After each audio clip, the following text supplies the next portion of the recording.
കക്ഷത്ത് സഞ്ചിണ്ടാക്കിയിട്ട് ഉമ്മ പറഞ്ഞു, മോനെ കളവ് പാറയല്ല എന്നും ചെന്നാരെ കള്ളന്റെ കയ്യില് പൊന്ന് കൊടുത്തോവർ.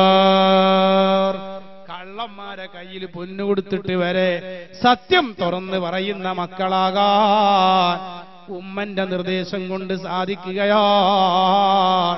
ബഗ്ദാദിൽ പോയിട്ട് ഇൽമങ്ങ് പഠിച്ചിട്ട് ഏറ്റവും വലിയ മഹാനാവുകയാണ്. വേദം വിളങ്ങി പാറവാൻ മടിച്ചാരെ വേദാംബർ അവർ വായിൽ തുപ്പി കൊടുത്തോവർ.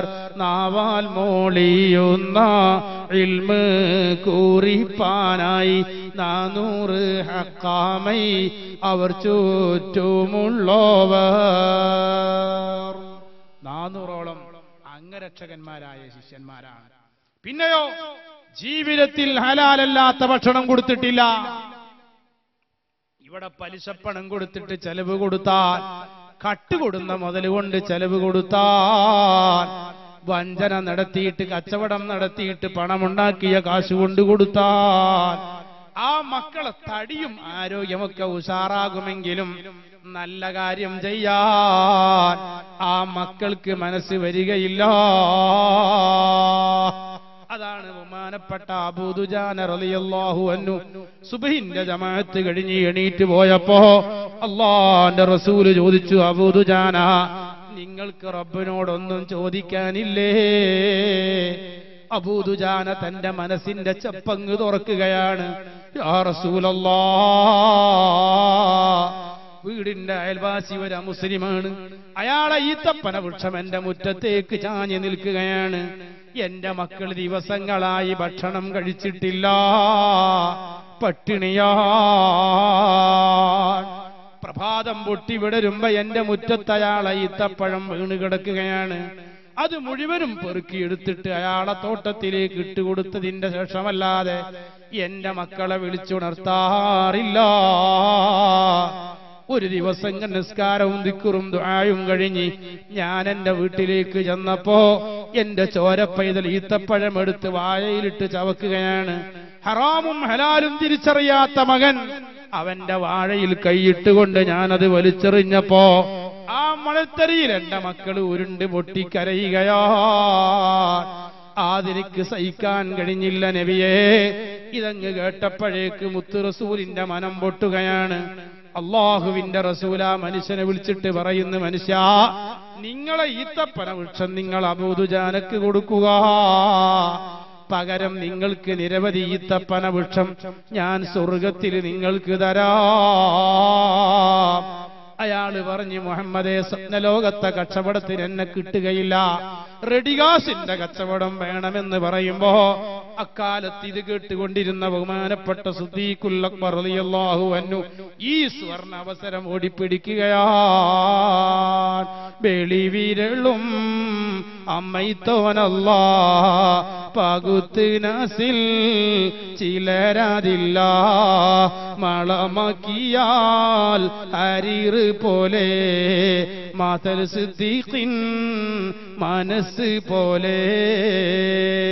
മനദാബൂബക്കറുടെ ബിദമൊളി ഉഗമാ, തനമുടെ ഇബ്രാഹിം നബിയുടെ തരമാ, നിനവർ സമാ നീലെ ഉലകരിൽ മായമാ.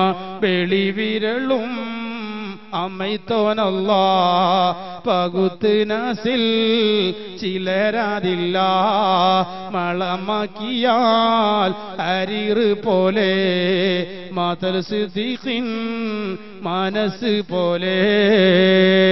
അസ്സിദ്ഖു ഫിൽ ഗാരി വസിദ്ദീഖു ലം യരിമാ വഹും യഖൂലൂന മാ ബിൽ ഗാരി മിൻ അരിമി മൗലായ സ്വല്ലി വസാ. സിദ്ദീഖ് റളിയല്ലാഹു അൻഹുവിന്റെ സ്വഭാവം മൃദുലമാണ്. ഇത് കണ്ടപ്പോഴേക്ക് നബിയെ, എത്ര വിലയാണെങ്കിലും കൊടുത്ത് ഞാൻ വാങ്ങിക്കൊള്ളാം. സിദ്ദീഖുൽ അക്ബർ റളിയല്ലാഹു അൻഹുവിനോട് വലിയ വില ചോദിച്ച് പകരമായി ആ വൃക്ഷം വാങ്ങിയിട്ട് അബൂ ദുജാനക്ക് കൊടുക്കുകയാണ്. ആ മനുഷ്യൻ വീട്ടിൽ ചെന്നിട്ട് ഭാര്യയോട് പറയുന്നു, ഭാര്യ, ഞാൻ ഒരു വലിയ ലാഭക്കച്ചവടം ചെയ്തിട്ട് തിരിച്ചു വരികയാണ്. നമ്മളെ വൃക്ഷം അബൂദുജാനക്ക് വലിയ വിലക്ക് കൊടുത്തിരിക്കുകയാണ്. വൃക്ഷമാകട്ടെ നമ്മളെ തോട്ടത്തിലാ, ഞമ്മക്കതിന്റെ പഴമെടുക്കാം എന്ന ഗിരുവത്തിൽ പിറ്റേന്ന് രാവിലെ അയാൾ ഈത്തപ്പന വൃക്ഷത്തിന്റെ അരികിലേക്ക് ചെന്ന് നോക്കുമ്പോ ആ മരം അദ്ദേഹത്തിന്റെ തോട്ടത്തിലില്ല. അത് അബൂദുജാനന്റെ സഹബി റളിയല്ലാഹു അൻഹുവിന്റെ മുറ്റത്തിലേക്ക് മാറി നിന്നിരിക്കുകയാ. ആദിഹി മുഇസത്തു റസൂലില്ലാഹ്. പ്രിയപ്പെട്ടവരെ, അബൂദുജാന റളിയല്ലാഹു അൻഹുവിന്റെ ഖൽബിലുള്ള ചിന്ത, പട്ടിണി കിടന്നാലും മക്കളാവും ഭക്ഷിച്ചുകൂടാ. അതുകൊണ്ട് ഈ മക്കളിന്ന് ദുഷിക്കാനുള്ള കാരണം നമ്മുടെ ശ്രദ്ധ കുറവ് കൊണ്ടാണ്. അതുകൊണ്ട് ഇനി നമുക്കൊരു പരിഹാര മാർഗമേ ഉള്ളൂ. ആ മക്കൾക്ക് ദീൻ എന്താണെന്ന് പഠിപ്പിച്ചു കൊടുക്കണം. ഞാൻ എത്ര വലിയ പ്രഗത്ഭനായാലും, ഞാൻ എത്ര വലിയ ഡോക്ടറായാലും, ഞാൻ എത്ര വലിയ വലിയായാലും, ഞാൻ എത്ര വലിയ പണ്ഡിതനായാലും, തന്റെ മാതാപിതാക്കളെ ഓവർടേക്ക് ചെയ്യാൻ എന്നെ കൊണ്ട് സാധ്യമല്ല. അൽ ജന്നത്തു തഹ്ത അഖ്ദാമിൽ ഉമ്മഹാത്ത്. ഉമ്മമാരെ കാലിന്റെ അടിയിലാ സ്വർഗം.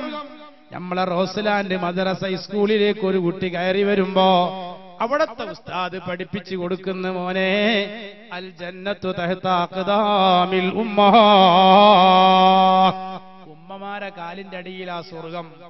അതിലപ്പുറം ഒന്നുമില്ല. നമ്മളൊക്കെ മദ്രസയിൽ പഠിച്ച ആ ബുക്ക് ഇങ്ങനെ ഓർക്കുകയാണ്. പെട്ടെന്ന് ഉമ്മ പറഞ്ഞു, മോനെ, കുടിക്കാൻ വെള്ളം വേണം. വെള്ളപ്പാത്രവുമായി വന്നപ്പോഴേക്ക് ഉമ്മ ഉറങ്ങിപ്പോയി. ഉമ്മയുടെ തലഭാഗത്ത് വെള്ളപ്പാത്രവുമായി കാത്തിരുന്നു. എപ്പോഴാണ് ഉമ്മ ഉണർന്നത് വെള്ളം കൊടുക്കാൻ? പാതിരാ സമയമായപ്പോഴാണ് ഉമ്മ ഉണർന്നത്. ഉമ്മ പറയും, മോനെ, ഉമ്മ പറയും, ഉമ്മ വെള്ളമിതാ എന്ന് പറഞ്ഞ് ആ മോൻ വെള്ളപ്പാത്രം അങ്ങ് കാണിച്ചു കൊടുത്തപ്പോ വാത്സല്യത്തോടെ ഉമ്മ ചോദിച്ചു, മോനെ, നീ ഇതുവരെ ഉറങ്ങിയിട്ടില്ലേ? മകൻ പറഞ്ഞു, ഉമ്മ, ഞാൻ ഉറങ്ങിയിട്ടില്ല. എപ്പോഴാണ് നിങ്ങൾ ഉണരുന്നത്? അപ്പ നിങ്ങൾക്ക് വെള്ളം തരാൻ ഞാൻ കാത്തിരിക്കുകയാണ്. ഉമ്മന്റെ മനസ്സരിഞ്ഞു പോയി. ഉമ്മ ഒരൊറ്റ ദുആയാണ്, റബ്ബേ, ഈ മകനെ ദുനിയാവിലും ആഖിറത്തിലും നീ ഉയർത്തണേ